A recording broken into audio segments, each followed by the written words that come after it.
Well, unfortunately, while he was driving on Broadway, he lost control of his police car, and he ended up spinning several times, and he ended up crashing into the side of a brick building. The accident was terrible.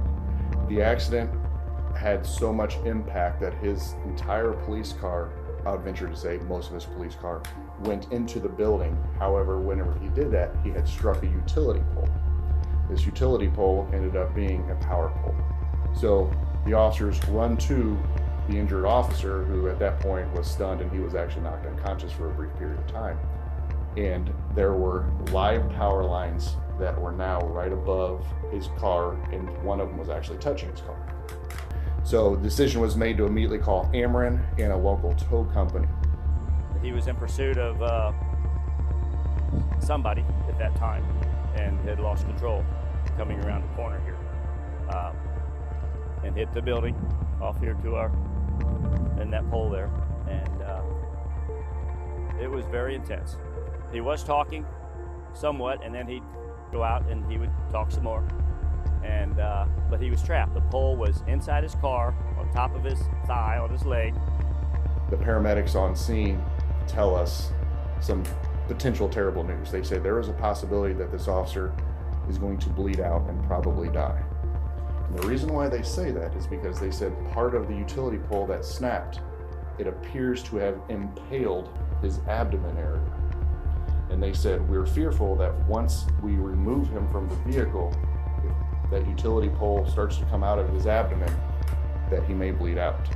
And that's one of the things that I remember so much, is because I'm looking at our officer and I'm thinking the worst, and I'm thinking, oh my gosh, I don't know what's going to happen, and I need everyone's help right now.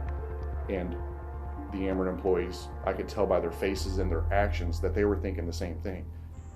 It's amazing when you pull up in a trouble truck, you got your lights flashing, your, everything out on, and they open the gates for you to come into the scene. The scene's blocked off. If you can imagine, this whole area was blocked off that night. There was 45 people here, probably at least. Firemen, policemen. They came from home, off-duty people. Everywhere, they came immediately. When they hear the call like that, they're here. You know, it was a rush deal.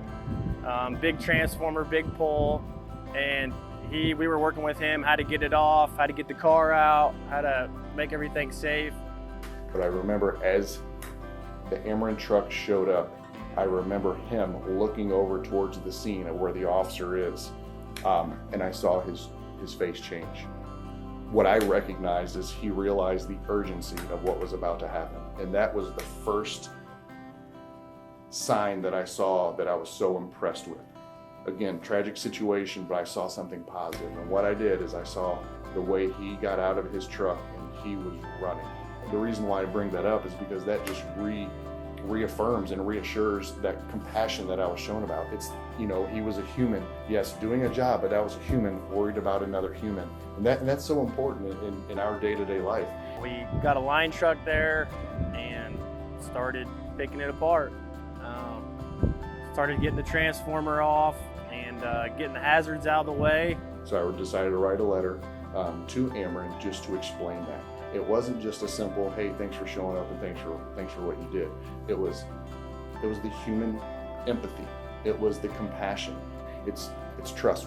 It's trust. Whenever you're in leadership and you want somebody or expect somebody to do something, whenever you have that event that you can trust that person, you forget about that part and you go to something else because you trust that person's going to do something. And that's exactly what happened. Once I saw that Ameren driver get out, I was like, cool.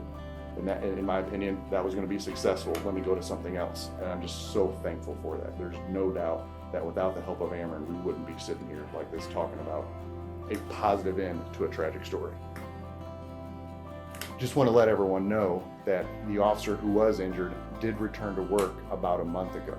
And I, on behalf of the Alton Police Department, want to extend a heartfelt thanks to Ameren Illinois employees, Scott Walsh, Tony Sylvester, Milton Draper, and Joe Reister.